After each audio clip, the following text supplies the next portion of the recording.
நீங்கள் இணைந்திருப்பது சங்கமம் வானொலி, destiny in Jesus Christ, Tamil கிறிஸ்தவ வானொலி, கனேடிய மண்ணிலிருந்து ஒலிபரப்பாகிறது. மார்க் 16:15, மத்தேயு 24:14 வசனத்தின்படி இயேசு சீசர்களை நோக்கி, நீங்கள் உலகெங்கும் போய் சர்வ சிருஷ்டிக்கும் சுவிசேஷத்தை பிரசங்கியுங்கள். ராஜ்யத்தினுடைய இந்த சுவிசேஷம் பூலோகமெங்குமுள்ள சகல ஜாதிகளுக்கும் சாட்சியாக பிரசங்கப்படும். அப்பொழுது முடிவு வரும் என்ற வசனத்தின்படி ஆத்துமாக்களை பரலோகத்தில் சங்கமிக்கும் வானொலி சங்கமம், சங்கமம், சங்கமம். 3. பின்னும் கர்த்தர் மோசேயை நோக்கி, நீ இஸ்ரவேல் புத்திரரோட சொல்ல வேண்டியது என்னவென்றால், சபை கூடி வந்து பரிசுத்த நாட்களாக ஆசரிக்கும்படி நீங்கள் கூற வேண்டிய கர்த்தருடைய பண்டிகை நாட்களாவன 6 நாளும் வேலை செய்ய வேண்டும். 7ஆம் நாள் பரிசுத்த சபை கூடுதலான ஓய்வு நாள். அதில் ஒரு வேலையும் செய்ய வேண்டாம். அது உங்கள் வாசஸ்தலங்களில் எல்லாம் கர்த்தருக்கென்று ஓய்ந்திருக்கும் நாளாய் இருப்பதாக. சபை கூடி வந்து பரிசுத்தமாய் ஆசரிக்கும்படி நீங்கள் குறித்த காலத்தில் கூற வேண்டிய கர்த்தரின் பண்டிகைகளாவன, 1ஆம் மாதம் 14ஆம் தேதி அந்தி நேரமாகிற வேளையிலே கர்த்தரின் பஸ்கா பண்டிகையையும், அடுத்த மாதம் 15ஆம் தேதியிலே கர்த்தருக்கு புளிப்பில்லா அப்ப பண்டிகையுமாய் இருக்கும். 7 நாள் புளிப்பில்லா அப்பங்களை புசிக்க வேண்டும். 1ஆம் நாள் உங்களுக்கு பரிசுத்தமான சபை கூடுதல். அதிலே சாதாரணமான யாதொரு வேலையும் செய்ய வேண்டாம். 7 நாளும் கர்த்தருக்கு தகன பலியிட வேண்டும். 7ஆம் நாள் பரிசுத்தமான சபை கூடுதல். அதில் சாதாரணமான யாதொரு வேலையும் செய்யலாகாது என்று சொல் என்றார்.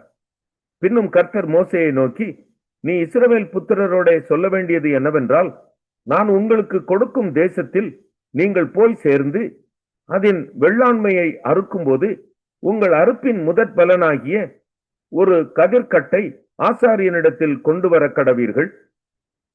உங்களுக்காக அது அங்கீகரிக்கப்படும்படி ஆசாரியன் அந்த கதிர்கட்டை ஓய்வு நாளுக்கு மறுநாளில் கர்த்தருடைய சந்நிதியில் அசைவாட்ட வேண்டும். நீங்கள் அந்த கதிர்கட்டை அசைவாட்டும் நாளில் கர்த்தருக்கு சர்வாங்க தகன பலியாக 1 வயதான பழுதற்ற ஒரு ஆட்டுக்குட்டியையும், கர்த்தருக்கு சுகந்த வாசனையான தகன பலியாக ஒரு மரக்காலிலே 10 பங்கானதும் எண்ணெயிலே பிசைந்ததுமான மெல்லிய மாவாகிய போஜன பலியையும், திராட்சப்பழ ரசத்திலே காற்படியாகிய பான பலியையும் செலுத்த கடவீர்கள். உங்கள் தேவனுக்கு காணிக்கையை நீங்கள் கொண்டு வரும் அந்நாள் மட்டும் அப்பமும் வாட்டிய கதிரும் பச்சை கதிரும் புசியீர்களாக. இது உங்கள் வாசஸ்தலங்களிலெல்லாம் உங்கள் தலைமுறை தோறும் செல்ல வேண்டிய நித்திய கட்டளை. நீங்கள் அசைவாட்டும் கதிர்கட்டை கொண்டு வரும் ஓய்வு நாளுக்கு மறுநாள் முதற்கொண்டு எண்ண துவக்கி 7 வாரங்கள் நிறைவேறின பின்பு 7ஆம் ஓய்வு நாளுக்கு மறுநாளாகிய 50ஆம் நாள் மட்டும் எண்ணி கர்த்தருக்கு புதிய போஜன பலியை செலுத்த கடவீர்கள்.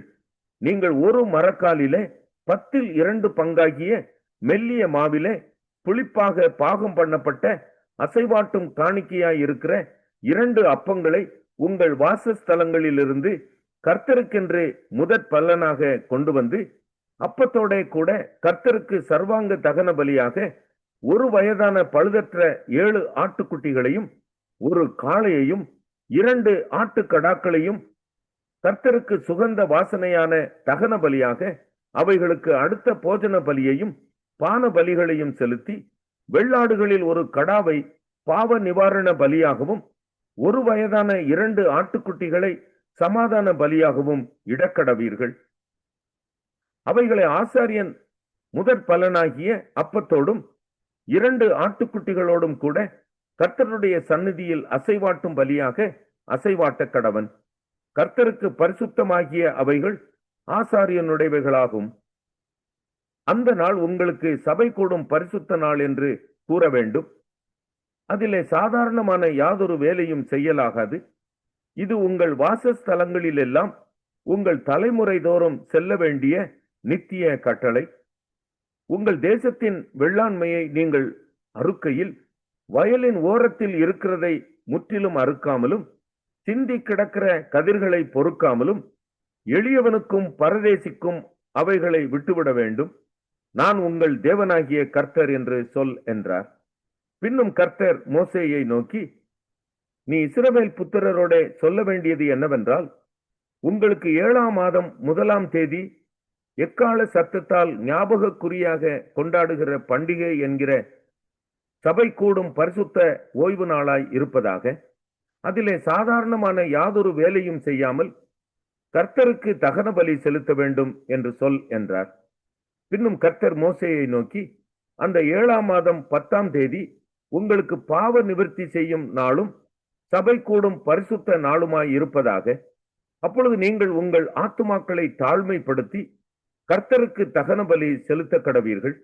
அந்த நாள் உங்கள் தேவனாகிய கர்த்தருடைய சந்நிதியில் உங்களுக்காக பாவ நிவர்த்தி செய்யப்படும் பாவ நிவாரண நாளாய் இருக்கிறபடியால் அதிலே யாதொரு வேலையும் செய்ய வேண்டாம்.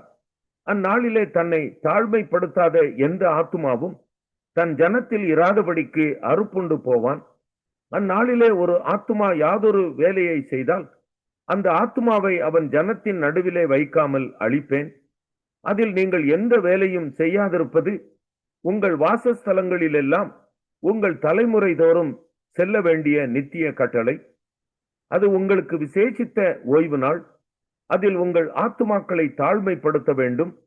அந்த மாதத்தின் 9ஆம் தேதி சாயங்காலம் துவக்கி மறுநாள் சாயங்காலம் மட்டும் உங்கள் ஓய்வை ஆசரிக்க கடவீர்கள் என்றார். பின்னும் கர்த்தர் மோசேயை நோக்கி, நீ இஸ்ரவேல் புத்திரரோட சொல்ல வேண்டியது என்னவென்றால், அந்த 7ஆம் மாதம் 15ஆம் தேதி முதல் 7 நாளளவும் கர்த்தருக்கு ஆசரிக்கும் கூடார பண்டிகையாய் இருப்பதாக. 1ஆம் நாள் சபை கூடும் பரிசுத்த நாள். அதிலே சாதாரணமான யாதொரு வேலையும் செய்யலாகாது. 7 நாளும் கர்த்தருக்கு தகன பலி செலுத்த கடவீர்கள். 8ஆம் நாள் உங்களுக்கு சபை கூடும் பரிசுத்த நாள். அதிலே கர்த்தருக்கு தகன பலி செலுத்த கடவீர்கள். அது ஆசரிக்கப்படும் நாள். அதிலே சாதாரணமான யாதொரு வேலையும் செய்ய வேண்டாம். நீங்கள் கர்த்தருடைய ஓய்வு நாட்களில் செலுத்துவதும் தவிர, நீங்கள் கர்த்தருக்கு படைக்கிற உங்கள் எல்லா காணிக்கைகளும் பொருத்தனைகளும் உற்சாக பலிகளும் தவிர, நீங்கள் அந்தந்த நாளுக்கு தக்கதாய் கர்த்தருக்கு சர்வாங்க தகன பலி, போஜன பலி, இரத்த பலி, பானபலி முதலானவைகளை செலுத்தும்படி சபை கூடி வந்து பரிசுத்தமாய் ஆசரிப்பதற்காக நீங்கள் கூற வேண்டிய கர்த்தருடைய பண்டிகைகள் இவைகளே. நிலத்தின் பலனை நீங்கள் சேர்த்து வைக்கும் 7ஆம் மாதம் 15ஆம் தேதி முதல் கர்த்தருக்கு பண்டிகையை 7 நாள் ஆசரிக்க கடவீர்கள். 1ஆம் நாளிலும் ஓய்வு, 8ஆம் நாளிலும் ஓய்வு. முதல் நாளிலே அலங்காரமான விருட்சங்களின் கனிகளையும் பேரீச்சின் ஓலைகளையும் தழைத்திருக்கிற விருட்சங்களின் கிளைகளையும் ஆற்றல் அரிகளையும் கொண்டு வந்து உங்கள் தேவனாகிய கர்த்தருடைய சந்நிதியில் 7 நாளும் மகிழ்ச்சியாயிருங்கள். வருஷந்தோறும் 7 நாள் கர்த்தருக்கு இந்த பண்டிகையை ஆசரிக்க கடவீர்கள். இது உங்கள் தலைமுறை தோறும் செல்ல வேண்டிய நித்திய கட்டளை. 7ஆம் மாதத்தில் அதை ஆசரிக்க வேண்டும். நான் இஸ்ரவேல் புத்திரரை எகிப்து தேசத்திலிருந்து புறப்பட பண்ணின போது அவர்களை கூடாரங்களில் குடியிருக்க பண்ணினதை உங்கள் சந்ததியார் அறியும்படிக்கு 7 நாள் கூடாரங்களில் குடியிருக்க கடவீர்கள். இஸ்ரவேலில் பிறந்தவர்கள் எல்லாரும் கூடாரங்களில் வாசம் பண்ண வேண்டும். நான் உங்கள் தேவனாகிய கர்த்தர் என்று சொல் என்றார். அப்படியே மோசே கர்த்தருடைய பண்டிகைகளை 128ஆம் சங்கீதம். ஆரோகண சங்கீதம். கர்த்தருக்கு பயந்து அவர் வழிகளில் நடக்கிறவன் எவனோ அவன் பாக்கியவான். உன் கைகளின் பிரயாசத்தை நீ சாப்பிடுவாய். உனக்கு பாக்கியமும் நன்மையும் உண்டாயிருக்கும். உன் மனைவி உன் வீட்டோரங்களில் கனிதரும் திராட்சை கொடியைப் போல் இருப்பாள். உன் பிள்ளைகள் உன் பந்தியை சுற்றிலும் ஒலிவ மர கன்றுகளைப் போல இருப்பார்கள். இதோ கர்த்தருக்கு பயப்படுகிற மனுஷன் இவ்விதமாய் ஆசீர்வதிக்கப்படுவான். கர்த்தர் சீயோனிலிருந்து உன்னை ஆசீர்வதிப்பார். நீ ஜீவனுள்ள நாளெல்லாம் எருசலேமின் வாழ்வை காண்பாய். நீ உன் பிள்ளைகளின் பிள்ளைகளையும் இஸ்ரவேலுக்கு உண்டாகும் சமாதானத்தையும் காண்பாய்.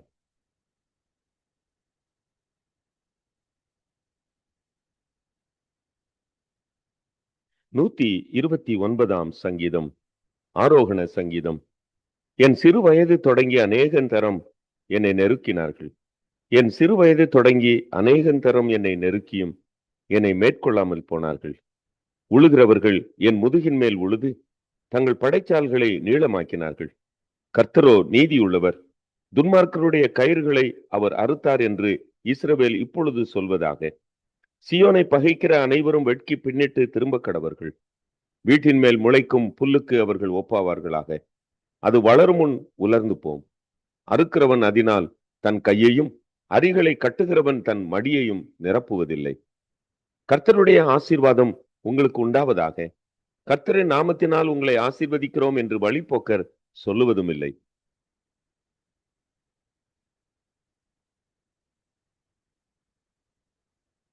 நூத்தி 30 சங்கீதம். ஆரோகண சங்கீதம். கர்த்தாவே, ஆழங்களிலிருந்து உம்மை நோக்கி கூப்பிடுகிறேன். ஆண்டவரே, என் சத்தத்தை கேளும். என் விண்ணப்பங்களின் சத்தத்திற்கு உமது செவிகள் கவனித்திருப்பதாக. கர்த்தாவே, நீர் அக்கிரமங்களை கவனித்திருப்பீரானால் யார் நிலை நிற்பான்? ஆண்டவரே, உமக்கு பயப்படும்படிக்கு உம்மிடத்தில் மன்னிப்பு உண்டு. கர்த்தருக்கு காத்திருக்கிறேன்.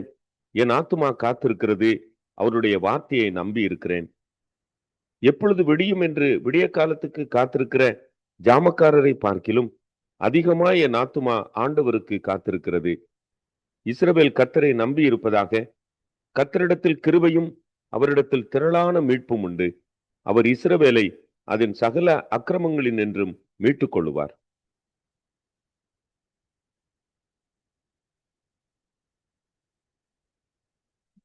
லூக்கா 6ஆம் அதிகாரம். பஸ்கா பண்டிகையின் 2ஆம் நாளைக்கு பின்வந்த முதலாம் ஓய்வு நாளிலே அவர் பயிர் வழியே நடந்து போகையில் அவருடைய சீஷர்கள் கதிர்களை கொய்து கைகளினால் நிமிட்டி தின்றார்கள். பரிசேயரில் சிலர் அவர்களை நோக்கி, ஓய்வு நாளில் செய்யத்தகாததை நீங்கள் ஏன் செய்கிறீர்கள் என்று கேட்டார்கள். இயேசு அவர்களுக்கு பிரதியுத்தரமாக, தாவீதும் அவனோடு இருந்தவர்களும் பசியாய் இருந்தபோது செய்ததை நீங்கள் வாசிக்கவில்லையா? அவன் தேவனுடைய வீட்டில் பிரவேசித்து ஆசாரியர் மாத்திரமே தவிர வேறொருவரும் புசிக்கத்தகாத தேவ சமூகத்து அப்பங்களை கேட்டு வாங்கி தான் புசித்ததும் அன்றி தன்னுடனே கூட இருந்தவர்களுக்கும் கொடுத்தானே என்று சொன்னார். மேலும் மனுஷகுமாரன் ஓய்வு நாளுக்கும் ஆண்டவராய் இருக்கிறார் என்றார். வேறொரு ஓய்வு நாளிலே அவர் ஜெப ஆலயத்தில் பிரவேசித்து உபதேசித்தார். அங்கே சூம்பின வலது கையை உடைய ஒரு மனுஷன் இருந்தான். அப்பொழுது வேத பாரகரும் பரிசேயரும் அவரிடத்தில் குற்றம் பிடிக்கும்படி ஓய்வு நாளில் சொஸ்தமாக்குவாரோ என்று அவர் மேல் நோக்கமாயிருந்தார்கள். அவர்களுடைய சிந்தனைகளை அவர் அறிந்து சூம்பின கையை உடைய மனுஷனை நோக்கி, நீ எழுந்து நடுவே நில் என்றார். அவன் எழுந்து நின்றான். அப்பொழுது இயேசு அவர்களை நோக்கி, நான் உங்களிடத்தில் ஒன்று கேட்கிறேன். ஓய்வு நாட்களில் நன்மை செய்வதோ தீமை செய்வதோ ஜீவனை காப்பதோ அழிப்பதோ எது நியாயம் என்று கேட்டு அவர்கள் எல்லாரையும் சுற்றி பார்த்து அந்த மனுஷனை நோக்கி, உன் கையை நீட்டு என்றார். அப்பொழுது அவன் தன் கையை நீட்டினான். உடனே அவன் கை மறு கையை போல சொஸ்தமாயிற்று. அவர்களோ மூர்க்க வெறி கொண்டு இயேசுவை என்ன செய்யலாம் என்று ஒருவரோடொருவர் ஆலோசித்தார்கள். அந்நாட்களிலே அவர் ஜெபம் பண்ணும்படி ஒரு மலையின் மேல் ஏறி இரா முழுவதும் தேவனை நோக்கி ஜெபம் பண்ணி கொண்டிருந்தார். பொழுது விடிந்த போது அவர் தம்முடைய சீஷர்களை வரவழைத்து அவர்களில் 12 பேரை தெரிந்து கொண்டு அவர்களுக்கு அப்போஸ்தலர் என்று பெயரிட்டார். அவர்கள் யாரெனில், பேதுரு என்று தாம் பெயரிட்ட சீமோன், அவன் சகோதரனாகிய அந்திரேயா, யாக்கோபு, யோவான், பிலிப்பு, பர்தலோமேயு, மத்தேயு, தோமா, அல்பேயுவின் குமாரனாகிய யாக்கோபு, செலோத்தே எனப்பட்ட சீமோன், யாக்கோபின் சகோதரனாகிய யூதா, துரோகியான யூதாஸ் காரியோத்து என்பவர்களே. பின்பு அவர் அவர்களுடனே கூட இறங்கி சமமான ஒரு இடத்திலே நின்றார். அங்கே அவருடைய சீஷரில் அநேகம் பேரும் அவருடைய உபதேசத்தை கேட்கும்படிக்கும் தங்கள் வியாதிகளில் நின்று குணமாக்கும்படிக்கும் யூதேயா தேசத்து திசைகள் யாவற்றிலும் இருந்தும் எருசலேம் நகரத்திலிருந்தும் தீரு சீதோன் பட்டணங்கள் இருக்கிற கடலோரத்திலிருந்தும் வந்தவர்களாகிய திரளான ஜனங்களும் இருந்தார்கள். அசுத்த ஆவிகளால் வாதிக்கப்பட்டவர்களும் வந்து ஆரோக்கியம் அடைந்தார்கள். அவரிடத்திலிருந்து வல்லமை புறப்பட்டு எல்லாரையும் குணமாக்கினபடியினாலே ஜனங்கள் யாவரும் அவரை தொடும்படி வகை தேடினார்கள்.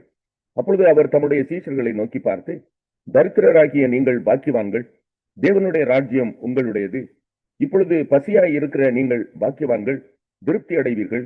இப்பொழுது அழுகிற நீங்கள் பாக்கியவான்கள், இனி நகைப்பீர்கள். மனுஷகுமாரன் நிமித்தமாக ஜனங்கள் உங்களை பகைத்து உங்களை புறம்பாக்கி உங்களை நிந்தித்து உங்கள் நாமத்தை பொல்லாததென்று தள்ளிவிடும் போது நீங்கள் பாக்கியவான்களாயிருப்பீர்கள். அந்நாளிலே நீங்கள் சந்தோஷப்பட்டு களிகூறுங்கள். பரலோகத்தில் உங்கள் பலன் மிகுதியாயிருக்கும். அவர்களுடைய பிதாக்கள் தீர்க்கதரிசிகளுக்கும் அப்படியே செய்தார்கள். ஐஸ்வர்யவான்களாகிய உங்களுக்கு ஐயோ, உங்கள் ஆறுதலை நீங்கள் அடைந்து தீர்ந்தது. திருப்தியுள்ளவர்களாய் இருக்கிற உங்களுக்கு ஐயோ, பசியாயிருப்பீர்கள். இப்பொழுது நகைக்கிற உங்களுக்கு ஐயோ, இனி துக்கப்பட்டு அழுவீர்கள். எல்லா மனுஷரும் உங்களை குறித்து புகழ்ச்சியாய் பேசும்போது உங்களுக்கு ஐயோ, அவர்கள் பிதாக்கள் கள்ள தீர்க்கதரிசிகளுக்கும் அப்படியே செய்தார்கள். எனக்கு செவி கொடுக்கிற உங்களுக்கு நான் சொல்லுகிறேன், உங்கள் சத்துருக்களை சிநேகியுங்கள், உங்களை பகைக்கிறவர்களுக்கு நன்மை செய்யுங்கள், உங்களை சபிக்கிறவர்களை ஆசீர்வதியுங்கள், உங்களை நிந்திக்கிறவர்களுக்காக செபம் பண்ணுங்கள்.